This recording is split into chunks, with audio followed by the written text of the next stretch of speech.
नाज़रीन, आप देख रहे हैं न्यूज़ 24। मैं हूं आपका मेज़बान ज़ाहिर रशीद। नाज़रीन, आज का जो हमारा व्लॉग है इमरान रियाज खान के साथ, वो क्या कहते हैं इस वीडियो में कि इमरान खान की मकबूलियत में कितना इजाफा हुआ है। जब इमरान खान कैद हुए उस वक़्त कहाँ पे खड़े थे और आज 500 दिन गुजारने के बाद उनकी क्या मकबूलियत है। पहले ये वीडियो देखें फिर बात अब करते एक हैं। महीना बाकी है, सारे सर जोड़कर बैठे हैं कि इसमें अब करें क्या।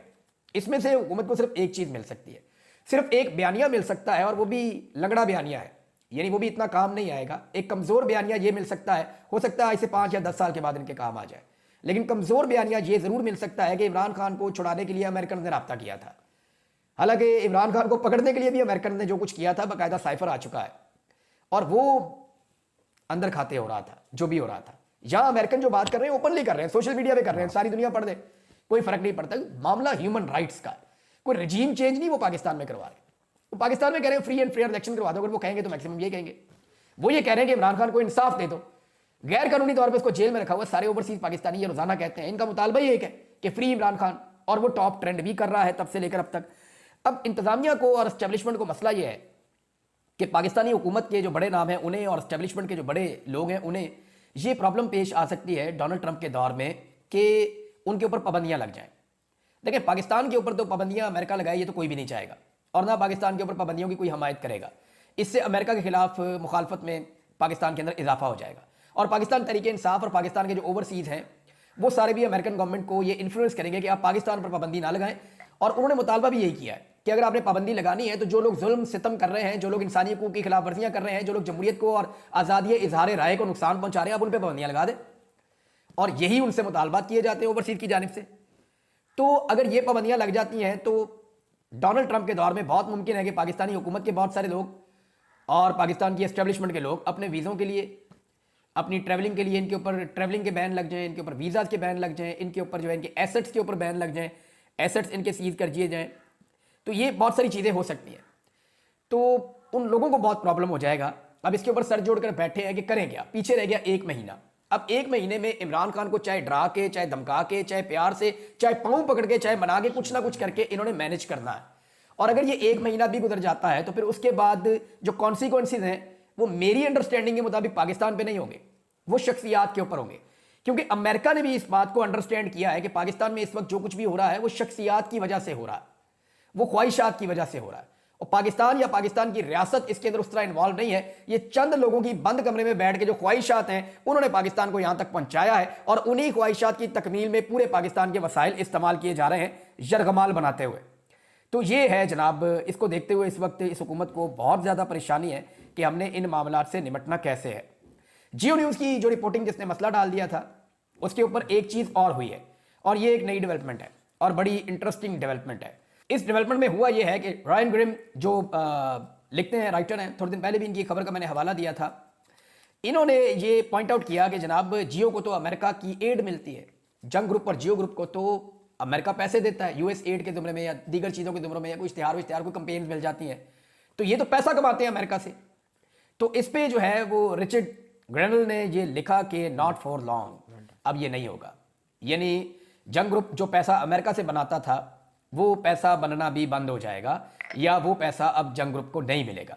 ये पैसा कितना था इसके बारे में मुख्तलिफ लोगों के मुख्तलिफ दावे हैं, लेकिन यहाँ पे एक सहाफ़ी है, उन्होंने इसके ऊपर ज़्यादा काम किया, वकास साहब हैं, और इन्होंने इसके हवाले से कुछ डॉक्यूमेंट भी शेयर किए हैं, और मिलियंस ऑफ डॉलर्स के अंदर ये रकम बताई जाती है मुबैना तौर पे, जो पैसा जियो ने अमेरिका के साथ वो काम शाम करके तो हासिल किया है। बहरहाल अब ये पैसा उन्हें नहीं मिलेगा, तो इसका कोई ना कोई नुकसान तो होना था, लेकिन जियो अपनी क्रेडिबिलिटी अब बचाने के लिए इस किस्म की खबरें चला रहा है। बहुत मुमकिन है कि वो अमेरिका में जियो के खिलाफ कोई केस भी कर दे, लेकिन जियो के ऊपर ये पहला केस नहीं होगा। ARY पे भी होते रहे हैं, बाकी टीवी चैनल्स पे भी होते रहे हैं, तो अमेरिका में, बरतानिया में इस किस्म के केसेस होते हैं और ये बड़े लंबे चलते हैं, बाद में देखेंगे। लेकिन फिलहाल जिस तरह की रिपोर्टिंग जियो ने की है ये बायस्ड थी, इसके अंदर जो है वो बुग्ज शामिल था, इमरान खान साहब की मुखालफत शामिल थी, सिर्फ इसलिए कि इस शख्स ने इमरान खान साहब की हमायत की थी, लिहाजा इसके खिलाफ जियो ने अपना गुस्सा निकाला। हालांकि इससे पहले बहुत सारे इसी तरह के लोग अमेरिका में बड़े बड़े उहदों के ऊपर रहे, हमेशा से रहे, जियो ने कभी उनकी ऐसे तस्हीक नहीं की, लेकिन ट्रंप की और इस आदमी की खास तौर पर तस्हीक इसलिए की कि जियो को यह लगता है कि ये इमरान खान के सपोर्टर हो सकते हैं, या इनके आने से इमरान खान को जो लगातार नुकसान पहुंचाया जा रहा है, या जो बाइडन की इंतजामिया ने जो खुली छूट दे रखी है कि जो मर्जी आप इंसानी हकूक़ की खिलाफ वर्जियाँ करें, वो इंसानी हकूक़ की खिलाफ वर्जियाँ बंद हो जाएंगी। लिहाजा जियो ने जो किया उसके जो असरात हैं वो पूरे पाकिस्तान के ऊपर, पाकिस्तान की एस्टेब्लिशमेंट पे और हुकूमत पे पड़ रहे हैं और लगातार पड़ रहे हैं। एक और खबर है नाज़रीन, सोशल मीडिया को तोड़ने के लिए या उसका तोड़ हासिल करने के लिए लगातार हुकूमत कोशिश कर रही है। अभी फिर हुकूमत ने एक लंबा चौड़ा बजट जो है उसका एक प्रपोजल बना लिया है और बहुत मुमकिन है कि बहुत सारा पैसा दोबारा खर्च किया जाए। कभी ये फायरवॉल लगा देते हैं, कभी ये कुछ और करते हैं, कभी एक एक्टिविटी, कभी दूसरी एक्टिविटी, कभी तीसरी एक्टिविटी, एक के बाद एक एक्टिविटी करते हैं सोशल मीडिया को कंट्रोल करने के लिए, लेकिन अभी तक ये सोशल मीडिया को कंट्रोल कर नहीं पाए। देखिए रीज़न उसका एक ही है और सादी वजह है कि इनके पास वो सौदा ही नहीं है जो सोशल मीडिया की मार्केट में बिके। वहाँ लॉजिक के ऊपर आपको बात करनी पड़ेगी, वहाँ लोगों को आपको कायल करना पड़ेगा। ये नहीं हो सकता कि आप स्याह को सफ़ेद कहेंगे और लोग पैसे लेकर आपको कहेंगे हाँ ये सफ़ेद है, ये नहीं हो सकता। लोग स्याह को स्याह ही कहेंगे। अब स्याह को थोड़ा सा आप ये कह सकते हैं कि ये डार्क ग्रे है, व्हाइट को आप कह सकते हैं कि गौर से देखें इधर ऑफ वाइट है। इतना मार्जिन आप क्रिएट कर देते हैं सोशल मीडिया में, लेकिन आप सफ़ेद को काला और काले को सफ़ेद नहीं कर सकते। दूसरी एक और चीज़ जो मैंने सोशल मीडिया के बारे में महसूस की है कि ये एक ऐसा फिनोमिना है कि आप इसके सामने जब रुकावट लेकर आते हैं ना, तो ये बजाय रुकावट के सामने रुकने के ये थोड़ा ऊपर होकर फिर क्रॉस कर जाता है। आप आगे फिर रुकावट लेके आते हैं, ये फिर उसके सामने रुकने के बजाय थोड़ा सा और ऊपर जाके फिर क्रॉस कर जाता है।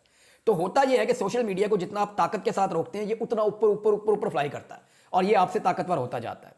तो इसको आप ऐसे ताकत से रोक नहीं सकते। आप इसके सामने लॉजिक लेकर आएंगे, इसको मोल्ड करेंगे, तरीके से आप इसको समझाएंगे, तब जाके बात बनेगी। ऐसे हो नहीं सकता। एक और खबर है नाज़रीन, और वो ये है कि सालार काकड़ ने जेल से 2 लाइनों का एक खत लिखा है सिर्फ। सालार काकड़ आप सब जानते हैं, इमरान खान साहब के करीबी साथियों में से एक, बलूचिस्तान से इनका ताल्लुक है। ये और चंद और लोग हैं बलूचिस्तान में पाकिस्तान तहरीक इंसाफ के कोई बहुत ज़्यादा नाम तो नहीं है, लेकिन जो लोग हैं वो बड़ी डेडिकेशन के साथ इमरान खान साहब के साथ खड़े हुए हैं। और सालार काकड़ का जो खत है वो सिर्फ 2 लाइनों का है। उसने जेल से लिखा कि 1 and only demand release Imran Khan, और सिर्फ नीचे अपना नाम लिखा और बताया कि मैं जेल में हूँ और 17 तारीख को 12वें महीने की 2024 में मैं ये लिख रहा हूँ। अब आप अंदाजा करें कि इमरान खान साहब के लोगों की उनके साथ वाबस्तगी कितनी ज़्यादा है। नाज़रीन इस वीलॉग का वक्त खत्म हो गया है, लेकिन जाते जाते आपको एक चीज़ और बताऊँ कि ये पूरी कौम को कैदी नंबर 804 के पीछे लगा करना, हुकूमत चुप करके चीज़ों की कीमतें बढ़ा देती है और 1 या 2 दिन के बाद रोला डाल देती है कि देखें महंगाई कम हो रही है। पाकिस्तान तहरीक इंसाफ बतौर अपोजिशन इस चीज़ में मुकम्मल तौर पे नाकाम रही है कि वो हुकूमत की खामियां, उनकी नालायकियां, उनकी नाअहली या वो जो महंगाई में इजाफा करते जा रहे हैं उनकी इकनॉमिक पॉलिसीज़ के ऊपर तनकीद कर सके। क्योंकि तहरीक इंसाफ का ज़्यादा फोकस इस बात पर रहा है कि वो अपने हुकूक कैसे हासिल करें। यानी उनको इतना तंग किया गया कि वो अपने मामलात में उलझ कर रह गए और वो कोई एक ऐसी टीम नहीं बना सके जो हुकूमत की गलत पॉलिसीज़ की निशानदेही करती रहे, हुकूमत की नालायकी, नकम्मेपन की और 2-4 और चीज़ें जो हैं जो हुकूमत कर रही है कंटिन्यूसली, उनके ऊपर कोई नुक्ताचीनी कर सके। मेरे ख्याल में तहरीक इंसाफ को एक ऐसा ग्रुप तश्कील देना चाहिए जो हकायक को कौम के सामने लेकर आए। अभी बड़ी खामोशी के साथ इन्होंने दोबारा से गैस की कीमतों में इजाफा कर दिया। चुप करके एक स्टेटमेंट देते हैं इमरान खान के खिलाफ कि जनाब उसको हम मिलिट्री कोर्ट में भेजने लगे हैं, और 15 मिनट के बाद जो है वो पेट्रोल की, गैस की या बिजली की कीमत बढ़ा देते हैं। अब लोगों की सारों की तवज्जो इमरान खान की तरफ होती है, ये चुप करके नीचे दाव लगा देते हैं।